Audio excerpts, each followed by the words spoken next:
This video contains spoilers for The Witcher 3. The game is almost 10 years old at this point, so if you haven't played it yet and you really care about spoilers at this point, just play the game, seriously. Before starting today's video, I wanted to add a small disclaimer. I want to commemorate this video to William Roberts, the actor who voiced Vesemir in the English version of The Witcher. His voice is so distinct and recognisable and will stay with me for the rest of my life. His work has touched all of us who played through The Witcher and will forever live on in the rest of our playthroughs of these games. Thank you for your work, Mr. Roberts, and rest easy, old wolf. Have you ever wondered what would have happened if Vesemir survived Kaer Morhen? Would he have helped us to defeat the Wild Hunt? Would he have reformed the School of the Wolf? Well, I have. So in today's video, I'll be breaking down how I think The Witcher 3's endings and future could have changed if Vesemir survived Kaer Morhen. But hey, you! Yes, you! You're not subscribed, are you? Click it! Go on, click it! I'm waiting. Okay, you done? Welcome to the School of the Leshen, friend. Pleased to have you on board. Training starts now, so get ready. Vesemir died? Yes, as we all know, Vesemir died during the Battle of Kaer Morhen.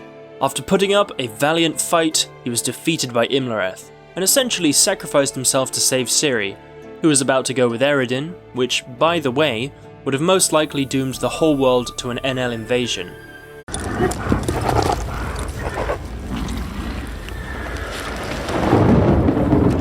So thank you again, Vesemir, for letting us get 2 awesome expansions.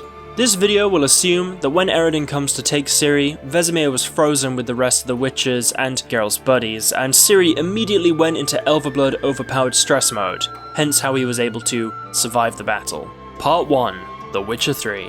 Firstly, the most immediate change is that none of the Witchers and Ciri would have had to deal with any of the trauma that Vesemir's death caused.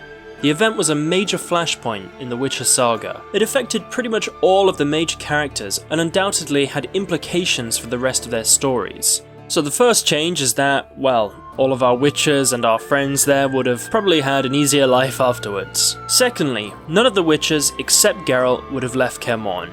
Well, that is not entirely true, as if you send Ciri to Kaer Morhen, I imagine Lambert would still leave with her, but if you don't do that, Eskel, Lambert, Geralt and Ciri would definitely still at least winter occasionally at Kaer Morhen, whereas now it's a little unknown what the exact fate of Kaer Morhen is.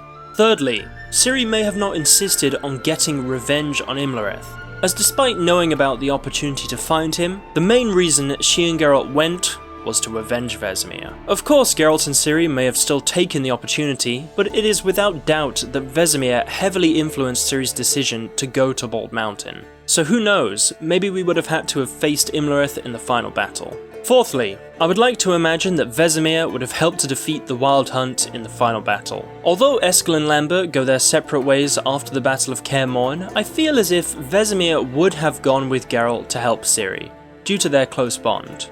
I would also like to put out there that Eskel and Lambert would have possibly also helped. I believe that Vesemir's death affected them after the Battle of Kaer Morhen, and both basically seemed to just want a way out of the whole situation after that battle, but with Vesemir's leadership, we might have just seen the School of the Wolf in full force during the final battle. Finally, I think that Vesemir would have been an option for Corvo Bianco. So far, there are only 4 options for your guess there. Yennefer, Triss, Ciri, and Dandelion! 'Tis I, though the scum of the city call me Dandelion. However, considering that Vesemir is Geralt's father figure, I imagine the devs would have implemented him as an option, sort of like a callback to the start of The Witcher 3, when Vesemir and Geralt are out on the path together, hunting a griffin and traversing White Orchard. It would have been great to have a couple of contracts with him around Toussaint, sort of like a father-son hunting trip, but instead of deer, there would have been more griffins, and maybe even a silver basilisk or 2. Part 2, post-Witcher 3. I think after the events of The Witcher 3, Vesemir would have returned to Kaer Morhen and maintained it, much in the same way he had up until his death. It would have been a place to winter for the remaining Wolf School Witchers, and perhaps even the remnants of the other schools could have visited there. For example, if you spare Letho, he may have visited during his spare time. Importantly, I do not think he would have remade the School of the Wolf, based on how he didn't really seem to be heading in that direction in The Witcher 3. However, I also think, considering what we have seen so far of The Witcher 4, it changes a lot of how Vesemir's role could have shifted in later games. In The Witcher 4, we can see that Ciri has become a full-blooded Witcher.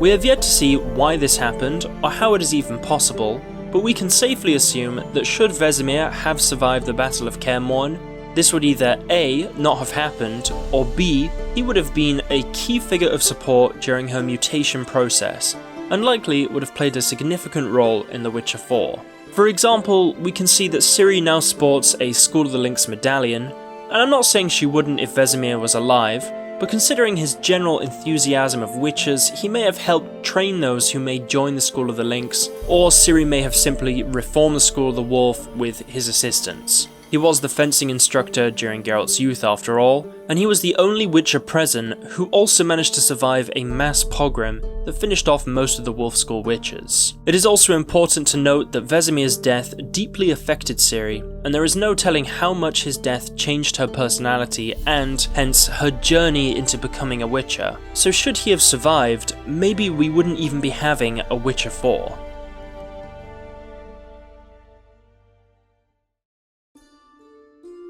To conclude, I think Vesemir dying was and continues to be a fundamental turning point in the Witcher saga. I believe it directly led to the events in The Witcher 4, as he was such an important figure to Ciri and will continue to shape her journey going forwards. I also think that with him, the future of the School of the Wolf and perhaps all Witchers would be fundamentally different. Perhaps Witchers would have just died out, or perhaps he would have been able to strengthen the guild even further. Sadly though, Vesemir gave his life to save Ciri, and now rests. They say no Witcher dies in his bed, and Vesemir was no exception to this. Rest in peace, Old Wolf. So, what do you all think, Witchers? Do you agree with my speculation and assessment? Maybe you have your own thoughts on how The Witcher 3's endings and events after could have played out without Vesemir. Let me know in the comments below, and like today's video to support this kind of content. Thank you for watching everyone, I look forward to bringing you more Witcher content soon. Come and join me on my ongoing Witcher 2 Roach's Path playthrough on my other channel. It's been really fun and I would love to have some more engagement over there, and if it goes well enough, hey, I might even replay The Witcher 3 with alternative choices, in prep for The Witcher 4. Anyway, that's it from me, good luck on your adventures, Witchers, and I'll see you next time.